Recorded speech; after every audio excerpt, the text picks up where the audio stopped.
Authors Over 50, Writing in Life's Sweetest Third. Authors Over 50's weekly podcast celebrates writers and their journeys to publication. Writing after 50 is a whole story on its own, so let's skip to life's sweetest third and talk with authors about their journey from pen to publish. Welcome, I'm Julia Daly, your host, and I invite you to listen to interviews with writers who've achieved their goal of publishing a book just later in life. We've seen award lists for under 30 or under 40, but I've yet to see lists for those who've achieved a significant milestone of their own, launching a new career and publishing their first book after the age of 50. We will hear about these authors' inspirations, struggles, strategies, and the smell of that first book. These writers' journeys inspire me because I'm one of them. 55 years after my guest father climbed out on a hotel ledge and threatened to jump, an event that made national news, my guest stepped into a crosswalk and was mowed down by a pickup truck. The accident, which nearly killed her, propelled her on a remarkable emotional journey that started with the unraveling of her own brush with death, and then unexpectedly goes on to heal the childhood trauma buried deep within. She's a graduate of Boston University with a degree in political science and of New York Law School with a Juris Doctor Degree. After practicing law, rather unhappily, for 22 years, she finally found the courage to change careers at 48 and became a very happy 7th grade social studies teacher. Welcome to Authors Over 50, Amy Turner. Thanks so much, Julia. I'm delighted to be here. Amy, our opening question on Authors Over 50 is always, so what took you so long to write your first book?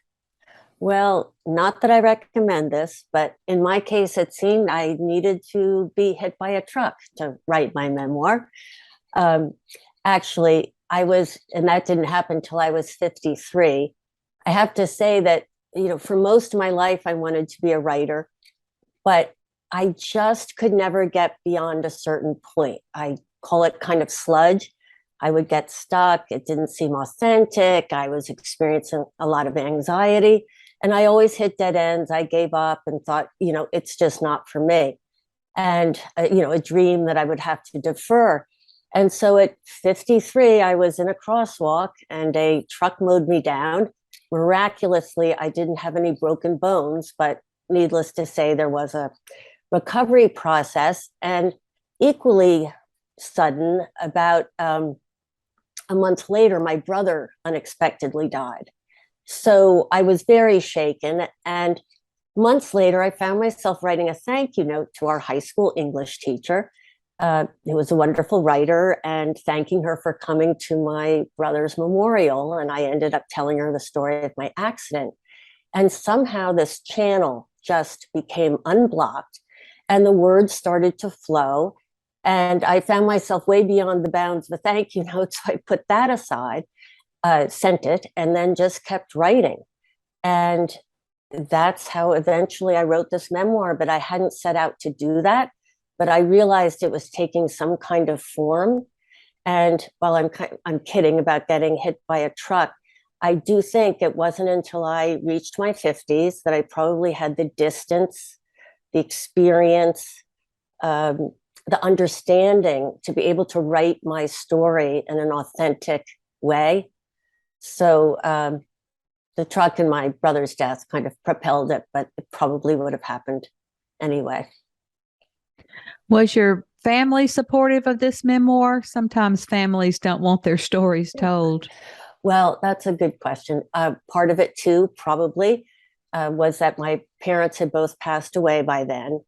My brother, who was going to be a big part of the memoir, obviously also had passed away. And I could not tell my siblings, my sister and my brother who were alive. I felt that if I told them I was going to have their voices in my head, their stories, and I would get confused about my own memory and perspective. And I also have a very vocal internal critic, and both my siblings are good writers, so I didn't want to add them to the chorus. So I didn't tell them until the very end. I didn't know what to expect. I thought they might be upset that I'd kind of withheld this important information. And to my great gratitude and surprise, they were incredibly supportive. It was really wonderful. And I know it's a fraught area for memoirists, and I was able to do this with my story, but I did kind of keep their stories out of my memoir. It was my perspective on growing up in the family. And I really believe that they could tell their own stories at some point, and it wasn't essential to mine.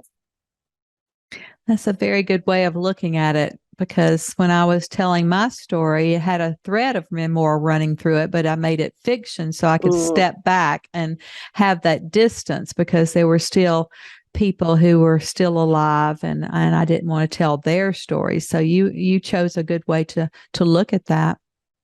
Yes, and I'm well aware my sister's listening to me. She also passed away recently, and I know she's listening. And I would say that I would have maybe written a chapter about our relationship, but I didn't want to do it when she was alive, because she wouldn't then be able to really tell her perspective. So that made it easy for me to tell my story, that I didn't have to worry about reactions of others, although I am talking about our parents and they have their views of them too. Well, it sounds like you experienced a great deal of childhood trauma and a lot of loss in your life. Did this book help you with that, or did it really bring it to the surface more? Well, I would say that, some people talk about writing memoirs as a form of therapy, and I didn't certainly set out to do that. I'd had plenty of therapy, but the story is of my recovery from these traumas. And so the writing of the recovery also involved some recovery, because I had to really get to the truth of it all, which involves re-experiencing, or for me, really trying to get as close as I could to the true feelings so that I could convey it to the reader. So in a sense, there's a bit of therapy in that, because you're getting to places you didn't know you were setting out to reach. And I would say to memoirists who are writing about somewhat difficult topics to make sure they take a break and take care of themselves and have people to talk to. But it was overall just a wonderful experience, because by the time I had finished the book, I felt I understood sort of the narrative of my life in a way I hadn't before. And through that process, there was healing as well. That's really important. Yes, I'm grateful.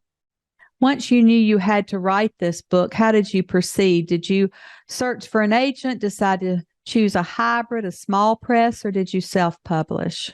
Well, as I say, I didn't start out to write a book, but once I realized that it was taking shape and I wanted it to be the best it could be, and I got a writing coach, and it was all about making the manuscript the best it could be. I really wasn't thinking about necessarily publishing it. But when it came to that, I made some attempts at writing conferences to pitch agents, but I knew memoir is a tough genre if you're not a celebrity and so forth, and don't have maybe a very topical issue also, related to your memoir, which I didn't have.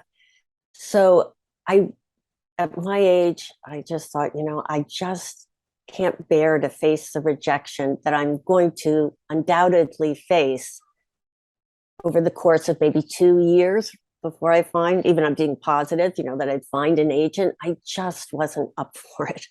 So I decided to look into alternatives, and I came upon She Writes Press, which was recommended to me by a writing coach I respected. And so that's a hybrid publisher.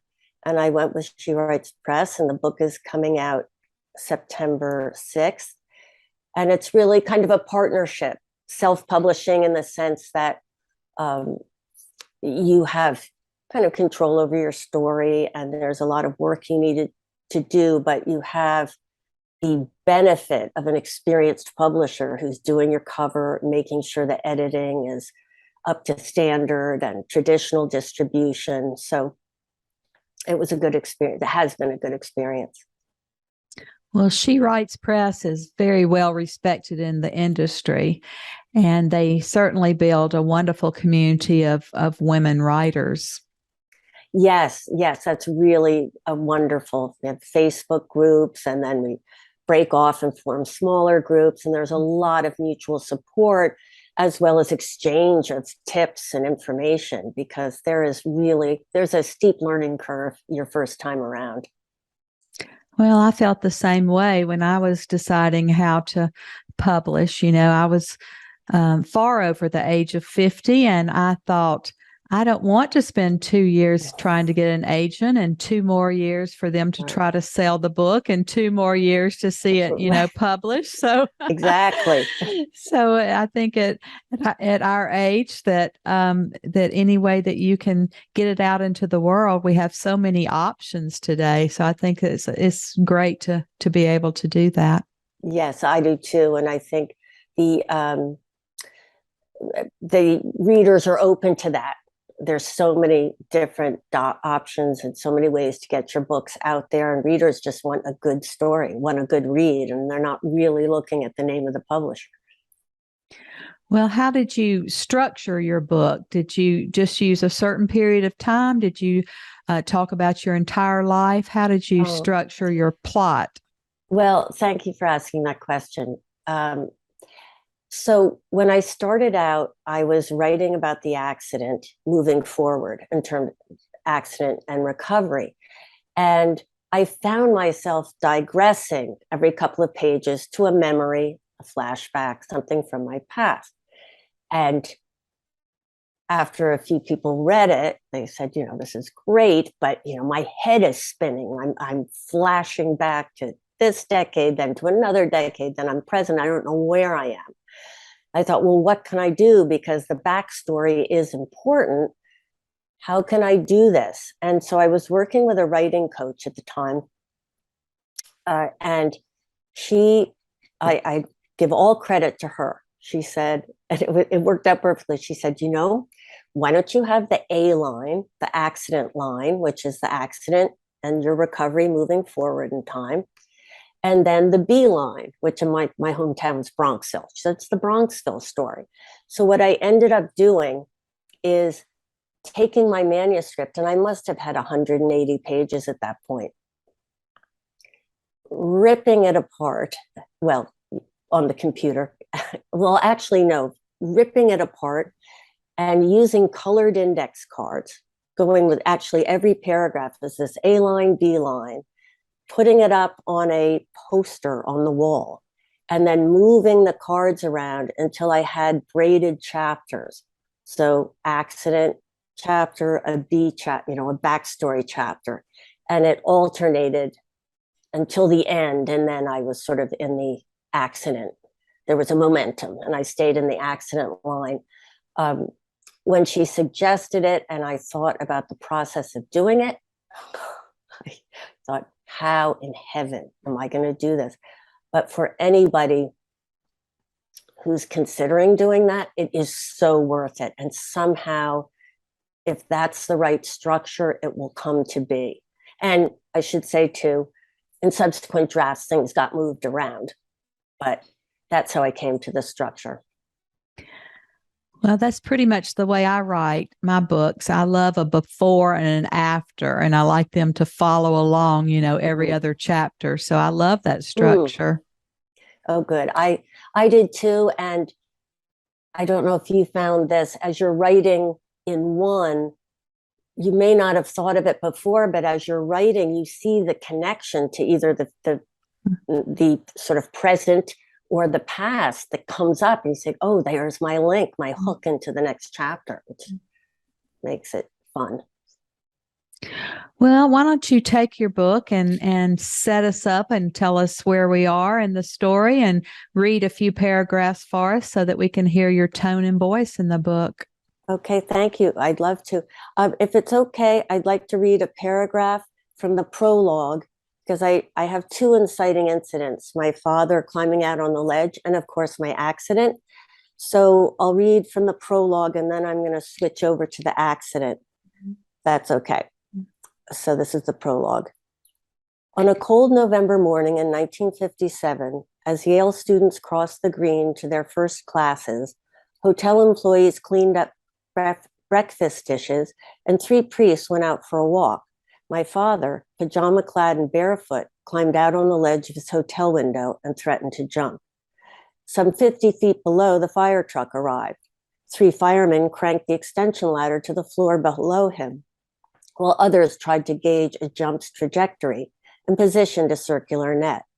Those in the growing crowd craned their necks to take in every moment of the unfolding drama. Soon hundreds of people were staring up at him. And then in the first chapter, we go to my accident. And as I say, I was crossing the street in a crosswalk and a truck dragged me. And I will just say that I mentioned Matt, and he's my son. A car door slammed. Oh God, I'm so sorry. I looked up. Through a foggy haze, I saw a tall, slim young man with blonde hair. Was it Matt? Don't worry, I'm alive, I'll be okay, I told him. I wanted to hug him and let him know that I forgave him for this accident, forgave him for everything, that all that matters in this world is how we love, and I loved him no matter what. I could move my arm now, but a hug meant getting up. So instead, I reached for whatever I could touch. The outside of his calf, it turned out, and patted it. As I looked up at him, the picture cleared a little. I was forgiving a stranger. A cop appeared next to him. We're going to get the truck off you. Don't move because your foot is touching the tire.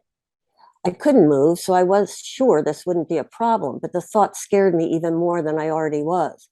Desperate to find a joke that might distract me, I said, okay, as long as you don't let the driver do it.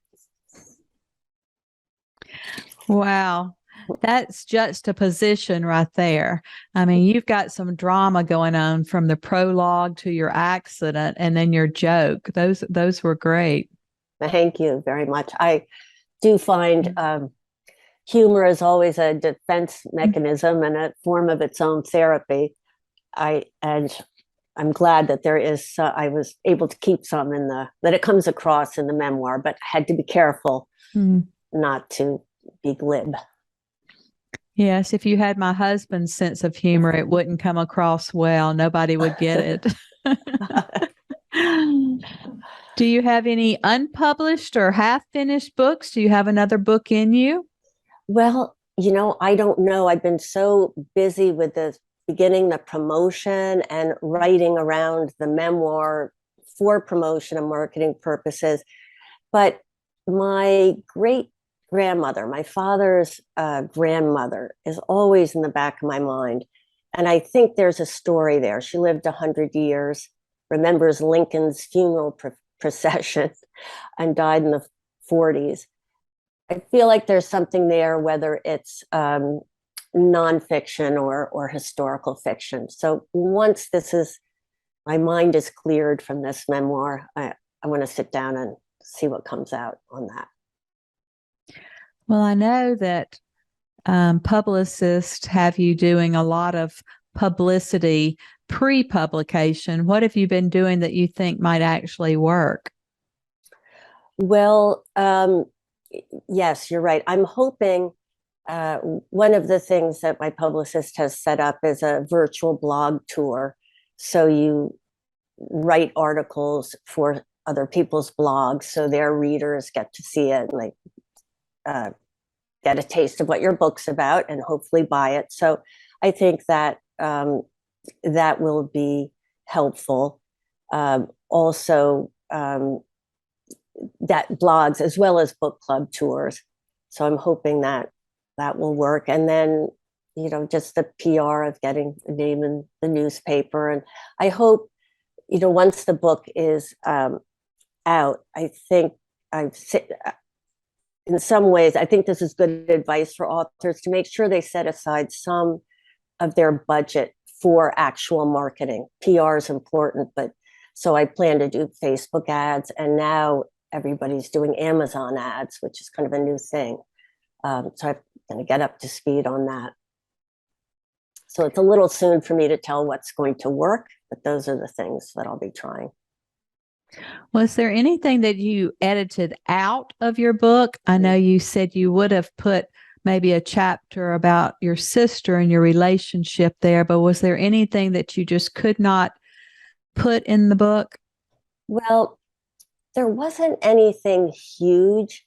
Mostly it was taking out things that didn't propel the story forward, that distracted, because you may have come across this when you're doing that braided back and forth. Sometimes you can go too far back and go into too much detail about a certain anecdote and its experience, and it's very important to you and it feels so related, but a reader reads it and says, well, I don't understand, why is this in here?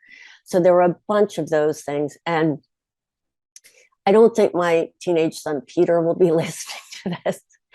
I did take out a scene with my teenage son Peter, who hadn't called me when I'd been hit by the truck. He'd been in New York City and just hadn't gotten around to returning my calls. So when he did call, and I said, well, it's good to call your mother, especially if she's been hit by a truck. You could heap that maternal guilt on him. Absolutely. And I had a little scene in there, and people said, no, that doesn't make you sound like a very nice mother. I said, okay, I took it out, but I can't resist. So there were mostly the edits were things that didn't move the story forward. That happened to me as well. My father had a syrup mill where they ground the cane and made the syrup, and that was always a favorite part of my childhood, especially putting it on hot biscuits, in the morning. And I had it described so beautifully, and it was such a lovely section. And my editor said, why is this even in here? What does this have to do with anything? Who cares? So you do have to kill your darlings sometimes. Exactly. And then I, edits later, I realized, why was I so attached? But in the moment, it's tough. I know. What do you think was the best money you've ever spent as a writer? Well, that's easy for me to answer, and I'm grateful for that. As I said, I just started writing, and then I realized, gosh, I don't really know what I'm doing in terms of structure and memoir. So I signed up for a class at the Iowa Summer Writing Festival at the University of Iowa City. And I signed up for the class with Hope Edelman, who's the author of Motherless Daughters and After Grief. It was just weekend. She was a phenomenal teacher. And as a teacher, I really respect good teachers, and I can see one, it's easy for me to pick them out. So I loved the class. And then she offered a manuscript length class the next summer that was by application, and I got into it. And so those two classes, and then I worked with her as a coach. But I'd say, so the first bit expenditure was really taking that class with a phenomenal teacher that really got me going. I just think that teachers are just so underutilized and so not celebrated. My mother was a teacher. I was a teacher. My daughter's a teacher. And you left the law to be a teacher. Are you still teaching 7th grade? No, I did retire, before the pandemic, and I am grateful for that. And I have so much respect and compassion for my colleagues, all over, who taught during the pandemic. It's challenging enough, but I loved it. I mean, we know, it's really tough on a daily basis, but the rewards are wonderful. I'm still in touch with students, and um, I got so much out of it. I'm so glad I made the career switch. Well, Amy, our last question of the interview is always, our writers over 50 are a unique set. Do you have any advice for writers 50 and above? Well, this is perhaps a cliche, but based on my experience, I had kind of given up, and I would just recommend that people don't give up. It will come. Keep at it. I know someone recently who's 80 who got her MFA, and she's going to have a manuscript published. And I really feel that at this age, we have so much accumulated wisdom and experience that really enriches our writing. So I would just say, stay with it. You don't know where it's going to take you. And even if it doesn't take you exactly where you want to go, it's really rewarding, and there's so much personal growth around it. So keep at it is what I would say.